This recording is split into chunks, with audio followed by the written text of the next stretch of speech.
Baik, pada siang hari ini saya ingin menjelaskan arah atau fokus rencana penelitian saya yang berjudul Pengaruh Pekerjaan Orang Tua Terhadap Prestasi Belajar PPKN Kelas 6 di SD Rakas. Bab 1, Pendahuluan. Latar belakang. Manusia yang berpendidikan adalah manusia yang mewujudkan potensi yang ada dalam dirinya untuk memiliki kekuatan serta mengembangkan hubungan interpersonal baik dalam lingkungan belajarnya maupun lingkungan tempat tinggalnya. Dengan demikian, peranan lingkungan pendidikan itu sendiri memang sangat penting dalam meningkatkan prestasi belajar seorang anak. Lingkungan pendidikan yang dimaksud adalah lingkungan keluarga. Pendidikan di lingkungan keluarga tidak terlepas dari keberagaman orang tua. Dalam Undang-Undang 1945 pada pasal 7 ayat 1 tentang hak dan kewajiban orang tua mengatakan bahwa orang tua dari usia wajib belajar. Berkewajiban memberikan pendidikan dasar pada anaknya. Tujuan dari pendidikan dasar agar lebih mampu meletakkan landasan pembentukan watak dan kepribadian. Penanaman dan pengembangan sifat, pengetahuan, keterampilan, dan daya cipta. Sebab dari keluargalah yang paling awal memberikan layanan interaksi kepada anak. Seperti dalam perilaku seorang ibu, menyusui anaknya, menyayangi, memberi makanan, membantu berpakaian, dan memberi perhatian lainnya kepada anak. Keluarga memiliki pengaruh yang sangat besar pada proses perkembangan potensi dan pembentukan pribadi anak.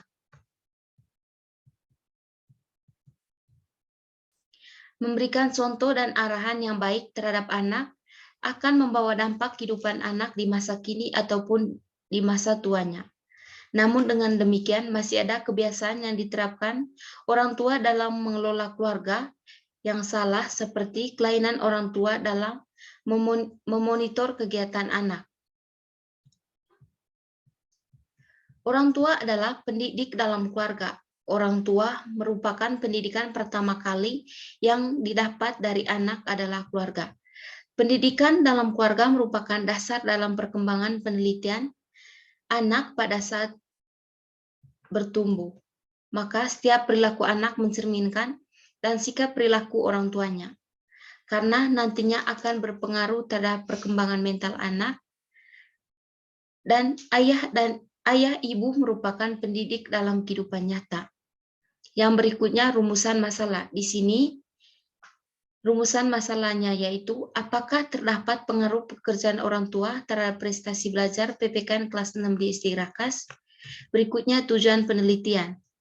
Tujuan penelitiannya di sini menganalisis pengaruh pekerjaan orang tua terhadap prestasi belajar PPKN kelas 6 di SD Rakas. Selanjutnya bab 2. Penelitian relevan atau terdahulu. Judul Pengaruh pekerjaan orang tua terhadap prestasi belajar PPKN kelas 6 di SD Rakas.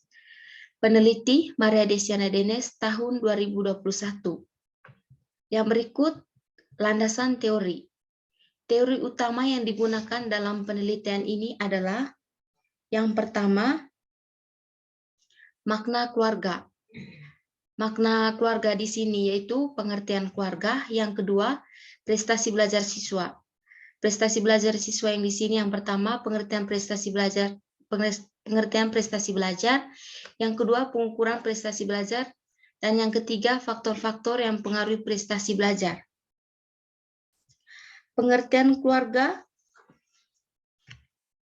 adalah faktor utama dalam keberhasilan prestasi belajar siswa akademik maupun non-akademik. Dalam pengertian psikologis, keluarga adalah sekumpulan orang yang hidup bersama dan masing-masing anggota merasakan adanya pertautan batin sehingga terjadi saling mempengaruhi, saling memperhatikan, dan saling menyerahkan diri. Keluarga adalah satu persekutuan hidup yang disajikan oleh kasih sayang antara pasangan dua jenis manusia yang dikukuhkan dengan pernikahan, yang bermaksud untuk saling menyempurnakan diri. Pendidikan dimulai dari lingkungan keluarga, kemudian lingkungan sekolah.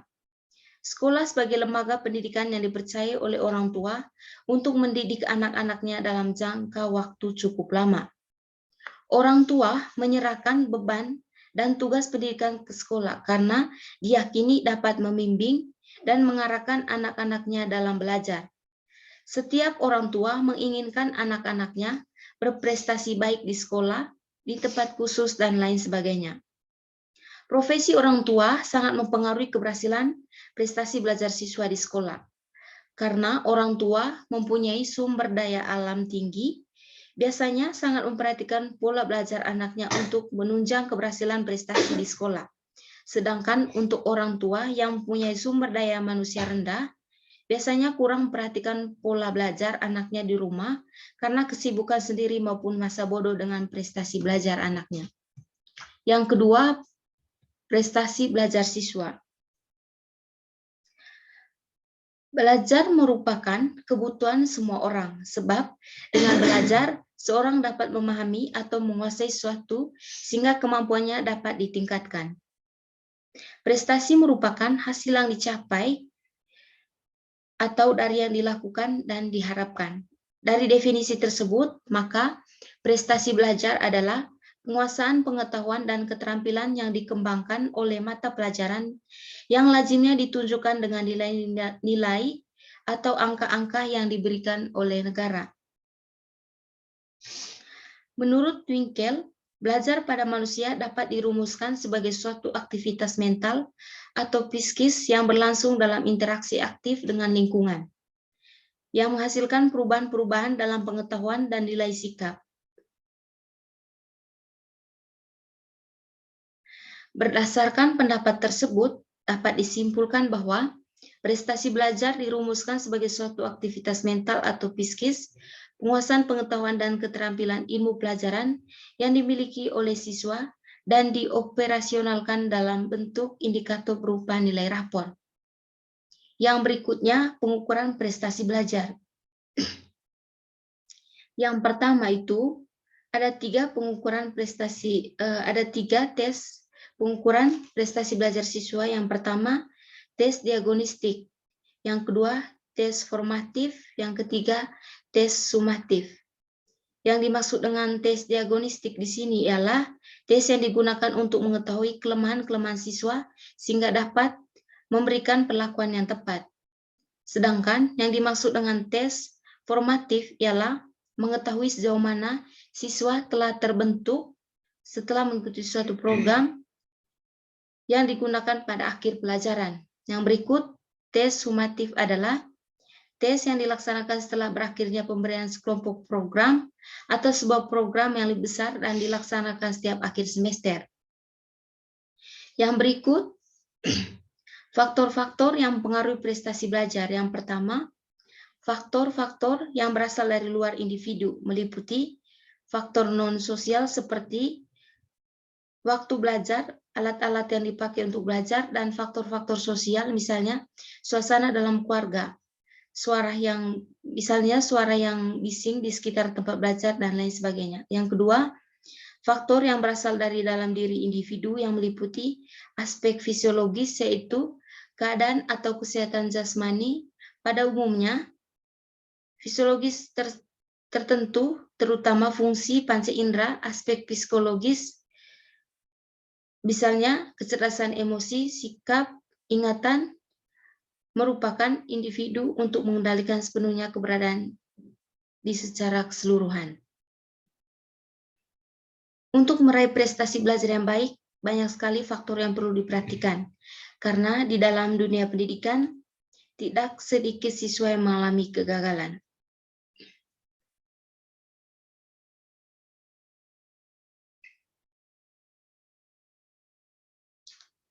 Yang berikut,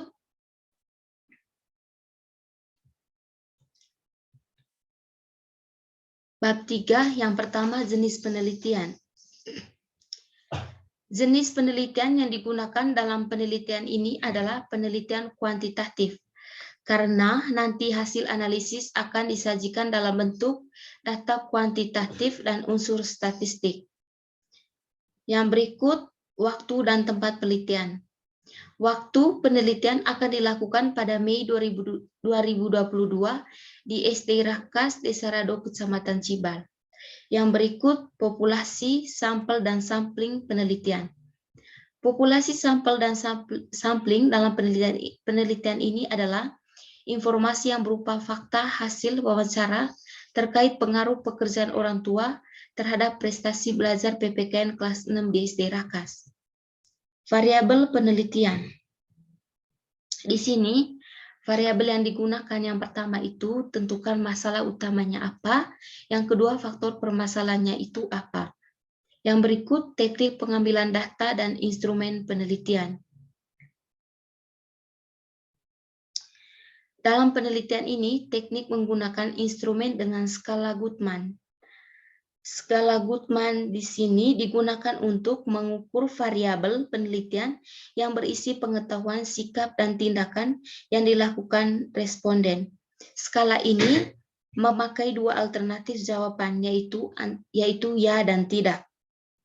Pada penelitian ini, responden hanya memberikan tanda centang pada kolom jawaban yang tersedia di lembar instrumen. Yang berikut, teknik analisis data. Menurut Sugiono, ada dua teknik analisis data yang digunakan dalam penelitian kuantitatif, yaitu yang pertama statistik deskriptif, yang kedua statistik inferensial. Yang dimaksud dengan statistik deskriptif di sini adalah metode-metode yang berkaitan dengan pengumpulan data, penyajian suatu gugus data, sehingga memberikan informasi yang berguna. Sedangkan yang dimaksud dengan statistik inferensial di sini yaitu sebuah metode yang mampu dipakai untuk menganalisis kelompok kecil dari data yang besar atau sampel yang diambil dari populasi sampai pada peramalan dan penarikan kesimpulan pada kelompok data atau populasi.